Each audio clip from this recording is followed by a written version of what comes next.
Thornfield Manor, Cotswolds countryside, 7:30 a.m. James Whitmore, 38, tech billionaire, is about to leave for a meeting worth $200 million when the phone rings with news that the nanny quit overnight. Little Oliver, 18 months old, cries desperately in his cot, while James checks his watch. He needs to be in London in an hour. That's when Emma Thompson, 24, a Yorkshire housekeeper with a broken heart and a past to hide, knocks on the door offering to care for the child. What James will discover when he returns home will change his life forever. Thornfield Manor stood majestically in the rolling hills of the Cotswolds, like a Georgian masterpiece carved from honey-colored limestone. James Whitmore had purchased this historic estate after his tech company's IPO, transforming the 18th-century manor into a perfect blend of period elegance and modern luxury. Hand-carved oak paneling, restored frescoes, manicured gardens, and sweeping views across the English countryside spoke of success, power, and refinement.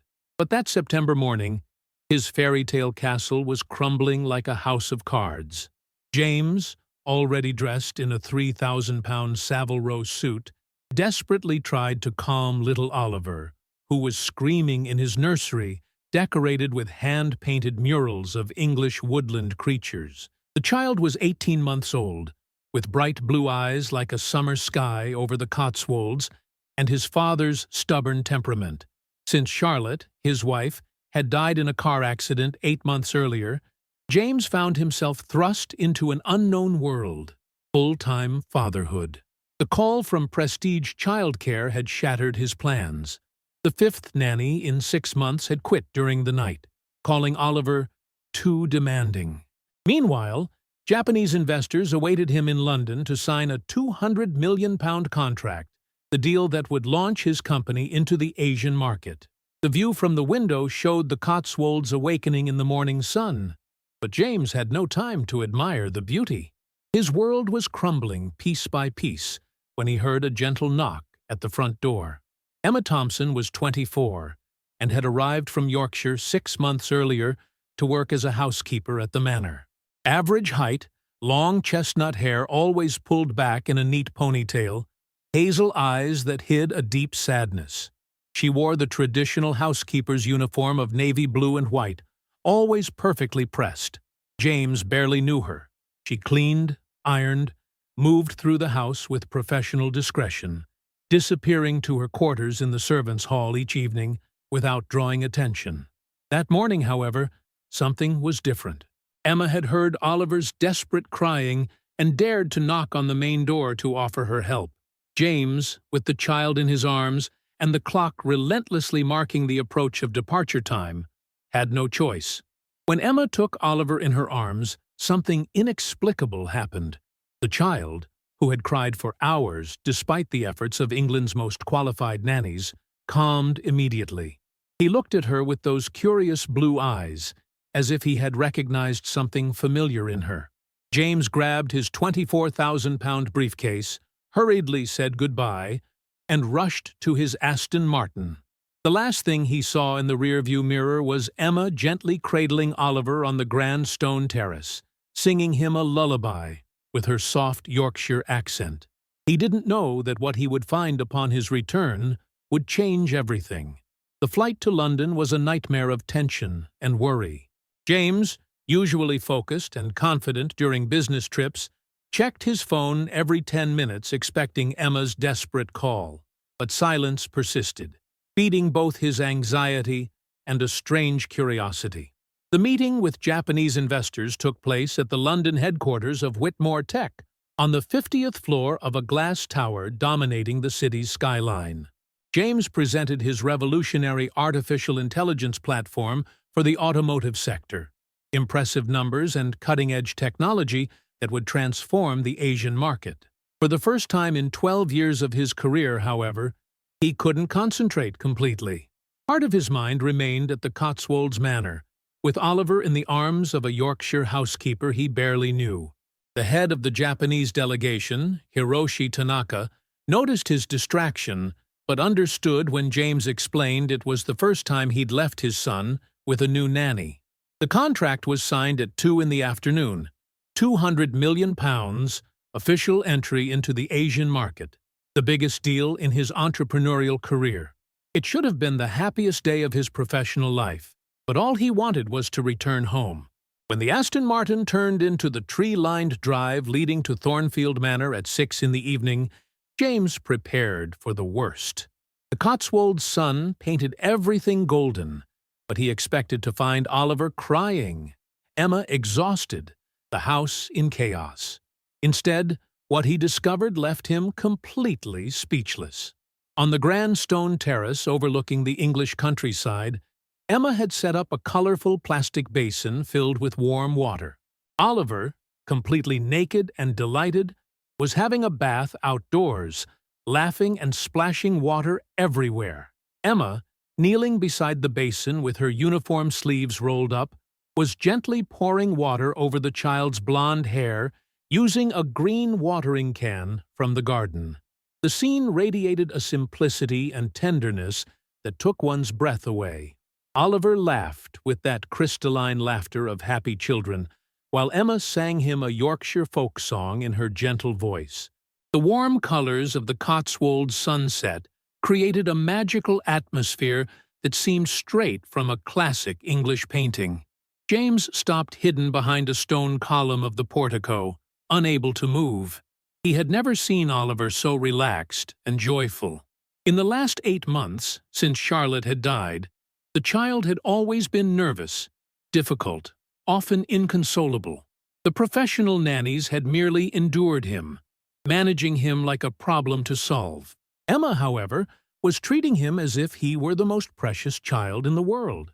She wrapped him in a soft orange towel, whispering sweet words, and Oliver looked at her with adoration, reaching his little hands towards her face, as he once did with Charlotte. In that moment, James realized he was witnessing something extraordinary.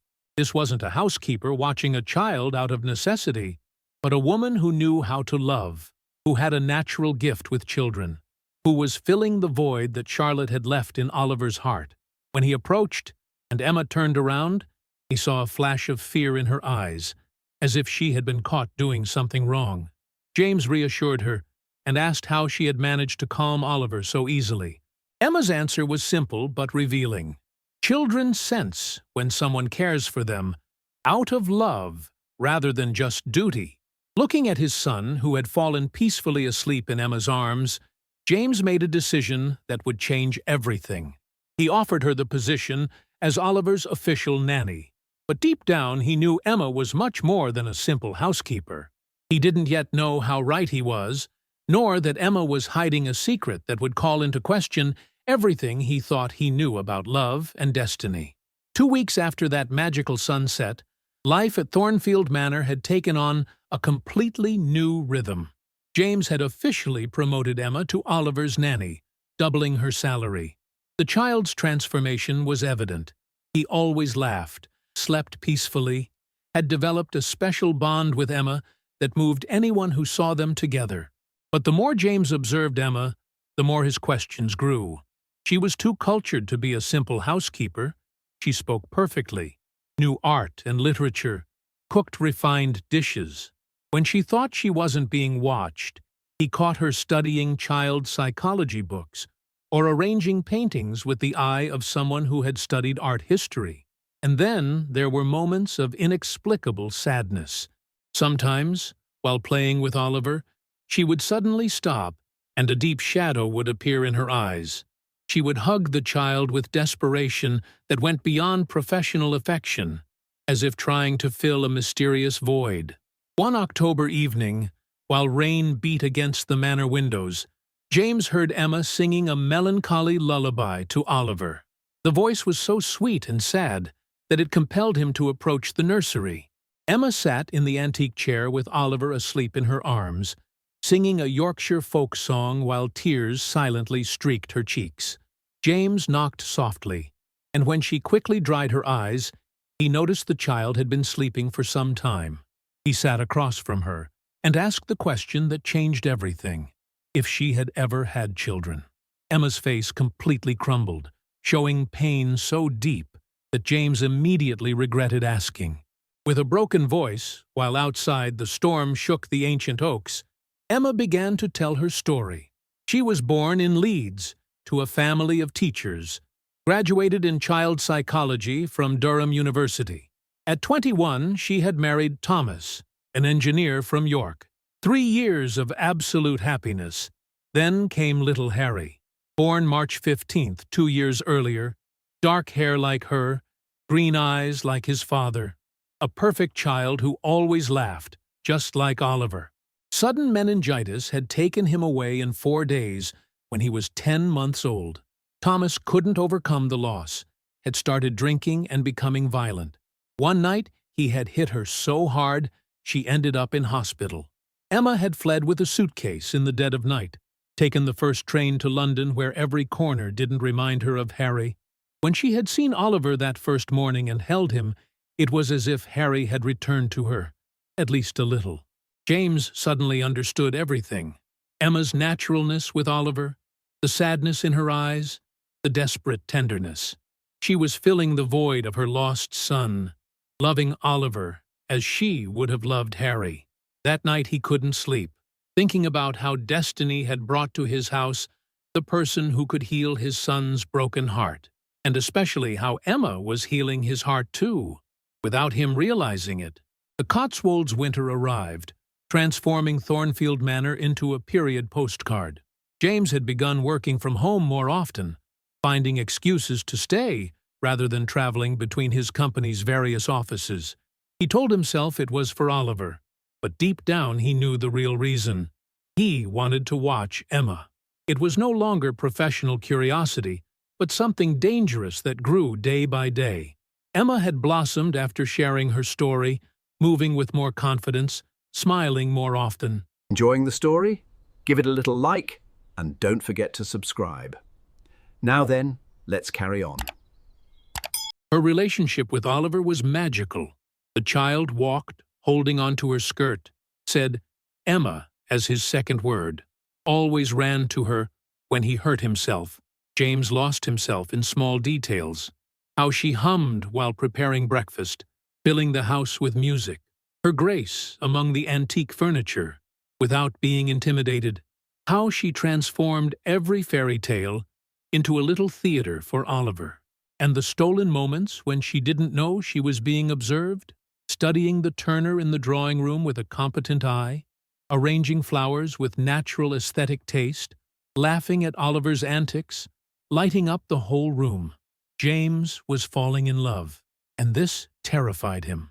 One December evening, during a business dinner with colleagues, Emma prepared a menu that perfectly combined traditional English fare with Yorkshire touches, serving with elegance that impressed everyone. Marcus Sterling, an important London investor, complimented James on his exceptional new nanny. Those words made him reflect. To everyone, Emma was still an employee. After dinner, while Emma tidied up, James approached to help her. The moment he took her hand, the words came out spontaneously. He confessed he was falling in love, that he loved how she cared for Oliver, how she had transformed the manor into a real home. Emma blushed deeply, reminding him she worked for him, that they were different worlds. James explained she had never been just a housekeeper in his eyes, but a strong woman who hadn't given up. When he simply told her he loved her, Emma burst into tears, calling herself broken. James took her in his arms, explaining he was broken too, that she had taught him to truly love. They looked into each other's eyes in the manor's silence, with only the wind through the ancient oaks. When they kissed under the Georgian ceiling, with snow dancing outside and the scent of Emma's Yorkshire roses from the garden, James understood that true love doesn't choose social classes or conventions. But the path to happiness wouldn't be as simple as a kiss under the Cotswold snow. News of the relationship between James Whitmore and his nanny exploded in the gossip papers like an atomic bomb. The tech billionaire and the Yorkshire housekeeper. Love that defies social classes, from servants' quarters to the master suite. Emma's modern fairy tale. Paparazzi camped outside Thornfield Manor, transforming the oak-lined drive into a media circus James had never experienced before. The real problem, however, wasn't the newspapers, but James's family. His mother, Lady Margaret Whitmore, descendant of one of England's oldest aristocratic families, summoned an emergency meeting at the family seat near Bath. James arrived in a dark suit, with the determination of someone who had made an irreversible decision.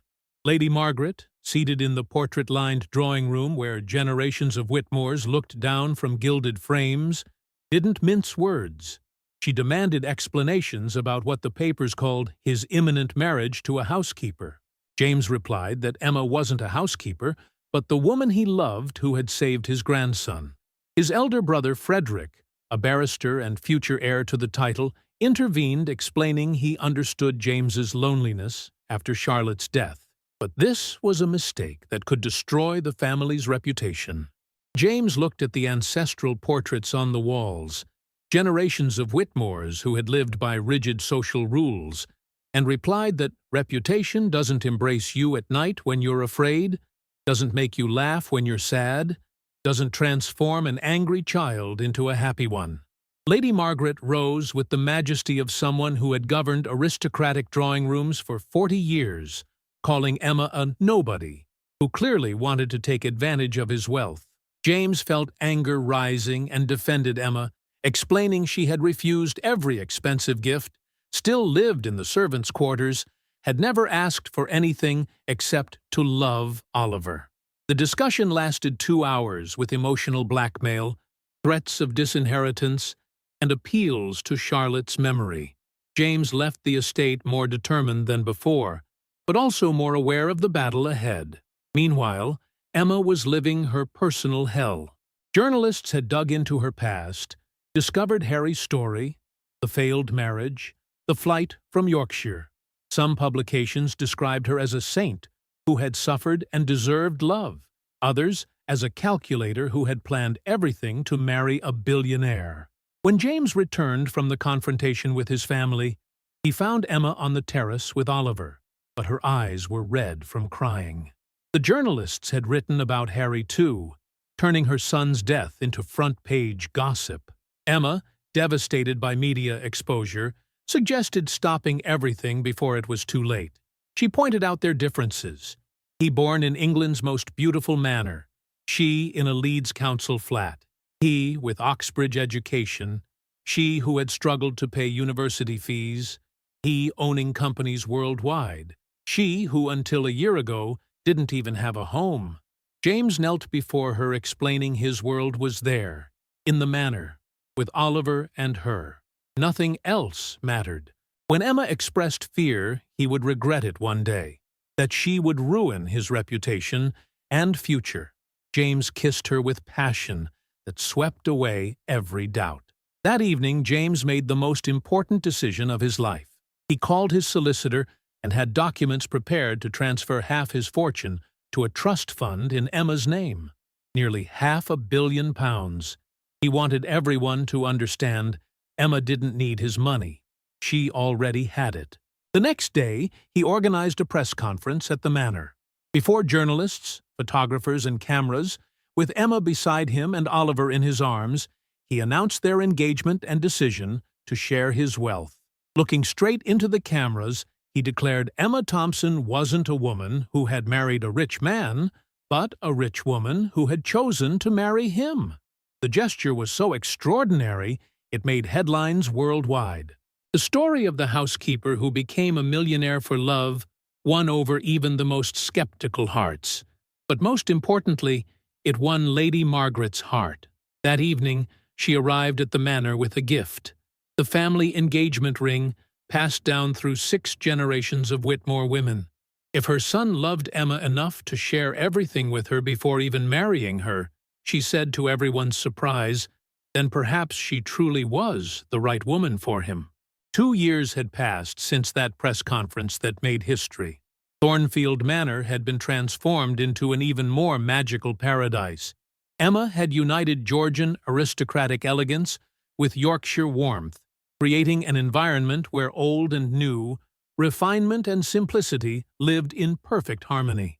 The wedding had been celebrated in the manor's private chapel with an intimate ceremony that moved even the most cynical.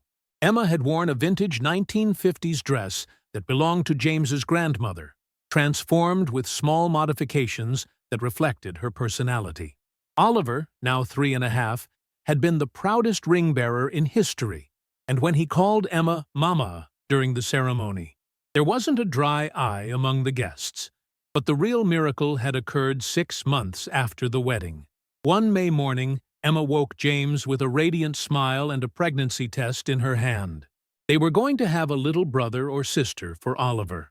The pregnancy was followed with obsessive love by James and total adoration by Oliver, who every evening talked to Mama's bump, telling his little sister everything they had done during the day. Lily was born on March 12th, 3 days before the anniversary of Harry's death. Emma held her for the first time in the maternity ward of a private London hospital and cried for hours, not from sadness, but from infinite gratitude to life that had given back everything she thought she had lost forever. James, watching Emma holding Lily while Oliver climbed onto the hospital bed to see his sister better, understood he had witnessed the completion of a perfect circle. Emma had saved Oliver from anger and loneliness. He had saved her from pain and despair. And now, together, they had created a family beyond their wildest dreams. The story of James and Emma became legendary in the Cotswolds and beyond, not just for the romance of a modern fairy tale, but for what it represented: proof that authentic love can overcome any social, economic, or cultural barrier. Emma founded the Harry Foundation, an organization supporting families who had lost children, providing psychological assistance, financial support, and above all, the certainty that from deepest pain can come strength to help others. The foundation opened centers throughout England, transforming the memory of her lost son into a source of hope for thousands of families. James discovered that having a real family made him a better entrepreneur too. His companies flourished as never before, but most importantly, he developed a social sensitivity that led him to invest in projects that improved people's lives, rather than just aiming for profit. One summer evening, while the family dined on the terrace where everything had begun, Oliver, now 5 and speaking perfect Yorkshire-accented English, asked a question that made everyone smile. He wanted to know why some people had said his parents couldn't marry. Emma took him in her arms while Lily slept in her pram and explained that some adults forget true love doesn't look at where you come from, but where you're going. When Oliver asked where they were going, James embraced his whole family, answering they were going towards every day together, towards every smile, towards every adventure waiting for them. That evening, while Emma sang Yorkshire lullabies to Lily, and Oliver fell asleep in the big bed between his parents, James looked out the window at the view extending to the distant hills. The lights of nearby villages twinkled like fallen stars. The ancient oaks whispered in the summer breeze, and everything seemed perfect as a dream. But it wasn't a dream. It was reality built day by 2 people who had learned that the most beautiful love often springs from the most difficult stories, that second chances truly exist, and that sometimes destiny sends exactly the person you need at the moment you believe you've lost everything. The housekeeper no one noticed, and the billionaire who thought he had everything had discovered together that the only wealth that truly matters is what you build with your heart. If this story of love conquering all barriers has moved you, hit like and subscribe for more incredible stories of second chances. Tell us in the comments, do you believe true love can overcome social differences?